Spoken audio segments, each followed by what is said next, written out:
Greetings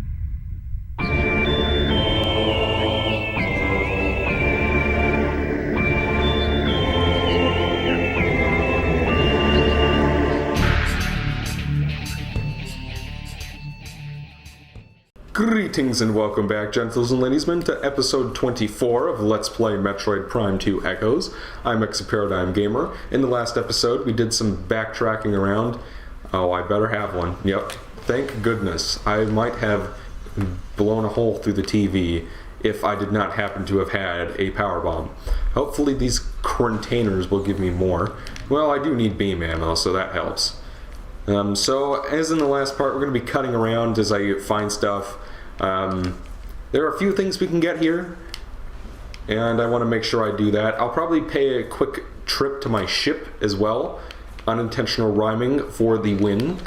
And, just so that I can get all my beam ammo back, because I have been squandering it like a motherfucker in this playthrough. Yeah.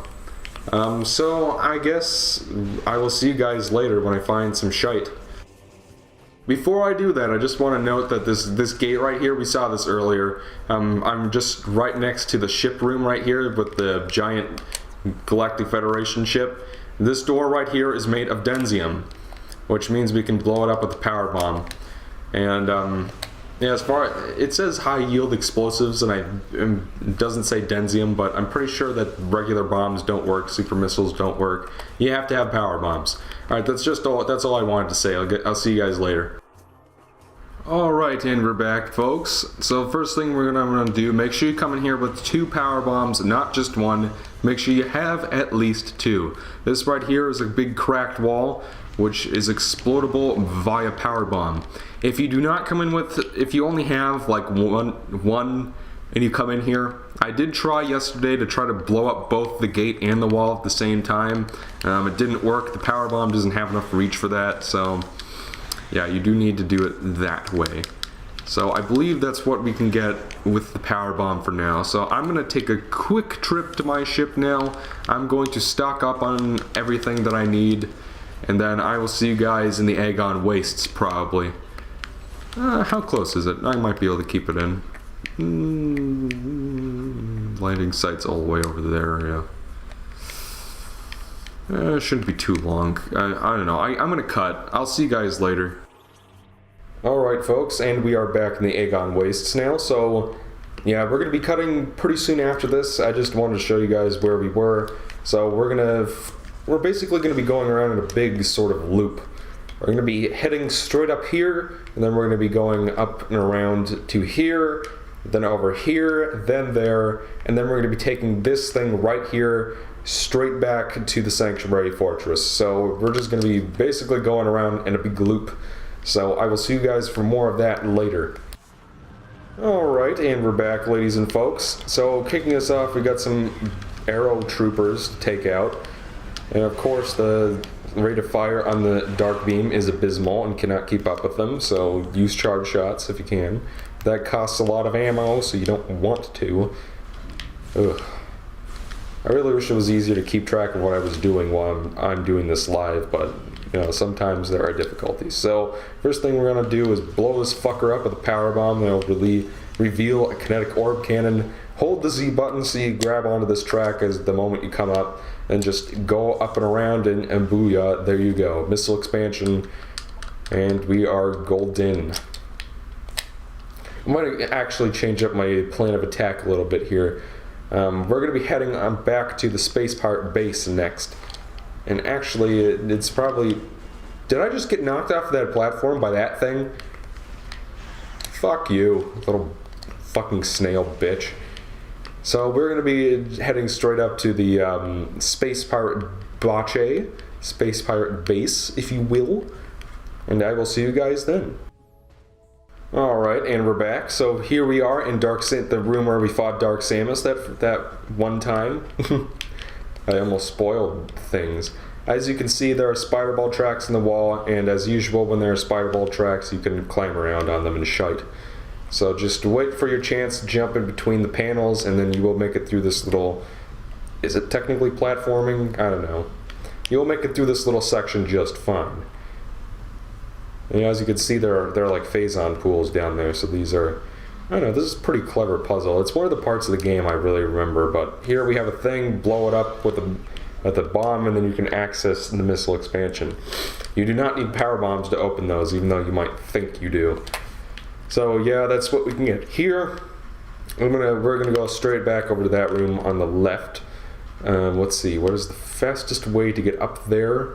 We could probably take this elevator, but we'll come down. I don't know, there was this show on Nickelodeon that some of you may or may not be familiar with. It was called My Life as a Teenage Robot or something like that. And there was a character in it named Kilgore. And the draw to Kilgore was like, he was like this really sincerely evil villain, but he was like teeny tiny and adorable.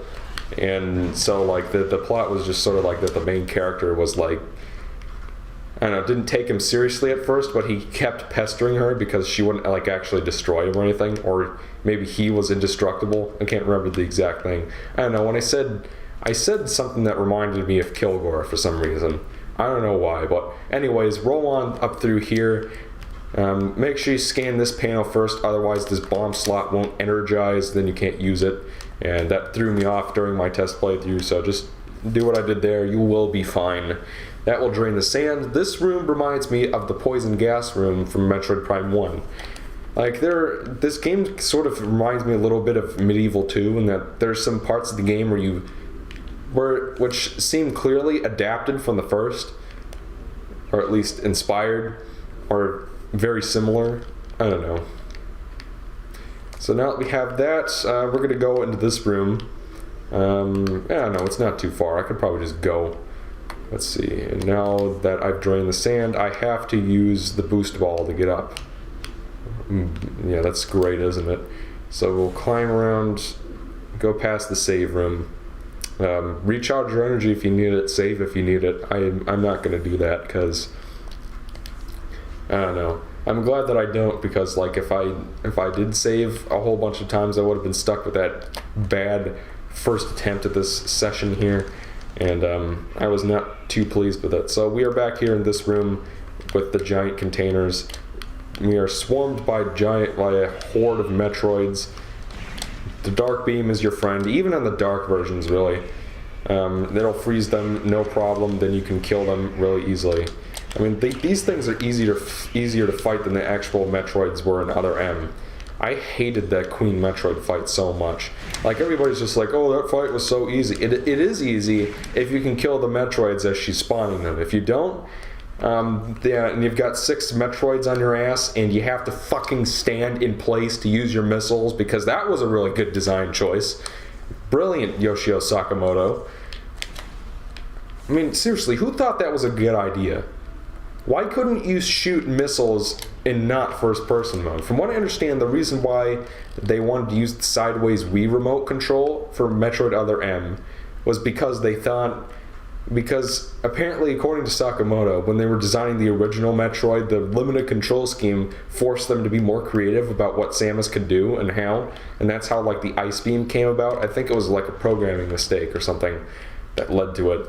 But, you know, the point is he's just like, oh, if you make the controls more limited, that'll make our power-ups more creative. But that's not what happened. It was the same things that we've seen over and over again.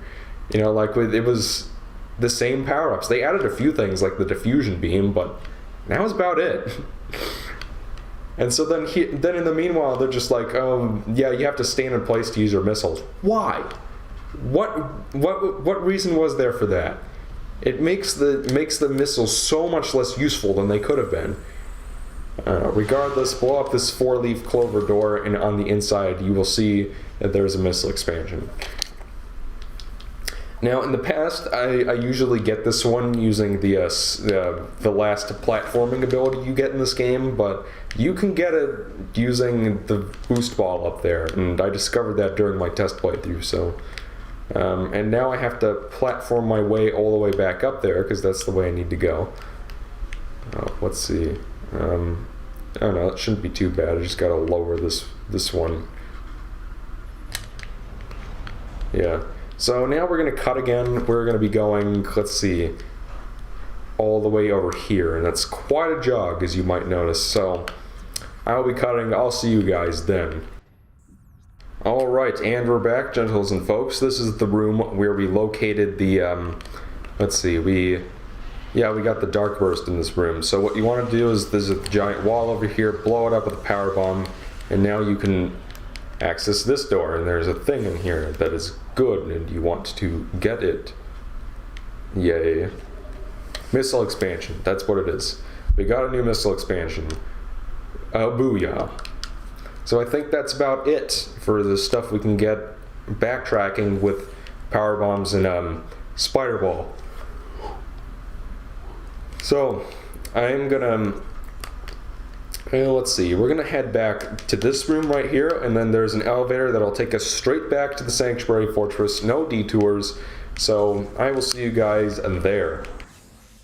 Alright, and we're back. So we're just gonna, there's a, okay, got killed by the pill bug there just for a moment. Jump up here, and then you will find that there is indeed a power bomb door. Lay a bomb, and then you'll be able to open it and access this elevator that goes straight to the Sanctuary Fortress.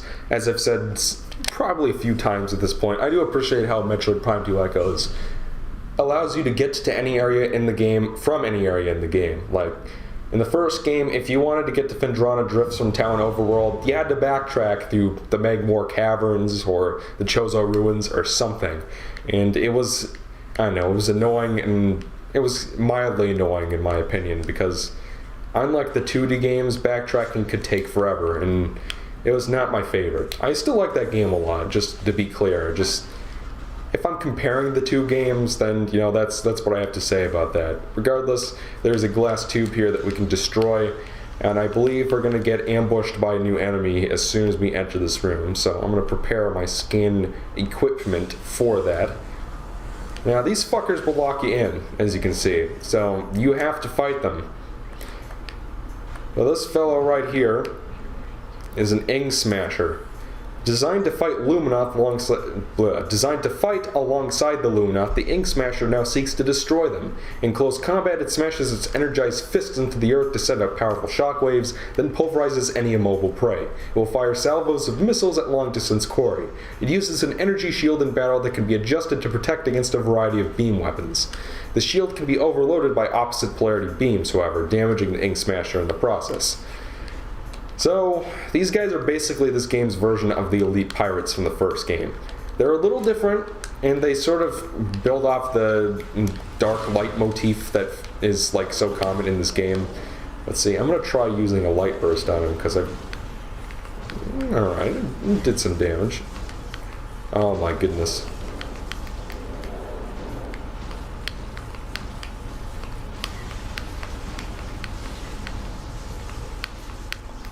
God, he's still kicking after that. Oh my god, there's another one. Oh my god. I wasn't expecting there to be a second one already. I was expecting it to come from the other end of the building, and indeed it did not. Oh. Yeah, so ironically, we are going to be seeing dark Ink Smashers in this game. Which basically means like an Ing-possessed Ink Smasher. So I think it was kind of not a good move on the Ink Smashers, on the Luminoth's part, to design Ing-killing robots that could be possessed by Ing. Not a good idea. So now that we've killed them, now we'll open the door and we can proceed. So where we're going to want to go is, you can see this giant shaft over here. That's where we're headed. Let's see, we're going to go up the elevator and around through this room right there, so I should probably cut. Well, we haven't seen as much of the Sanctuary Fortress, so I might as well show it off. It's not like Aegon and Torvis, where you've been through it a million times and you guys know everything. Might as well show it off because we're here for the first time. Now, you might be asking, since we did a bunch of backtracking, but we didn't really get anything in the Dark Torvis or Dark Aegon.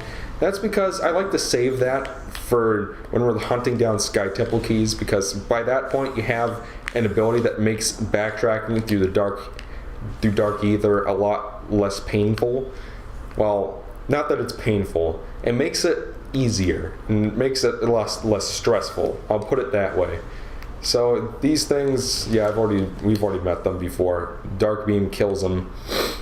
Now that we have the Spire Ball, we can skip right over that, not bother with the Triclops or Mechlops or whatever the fuck it was called.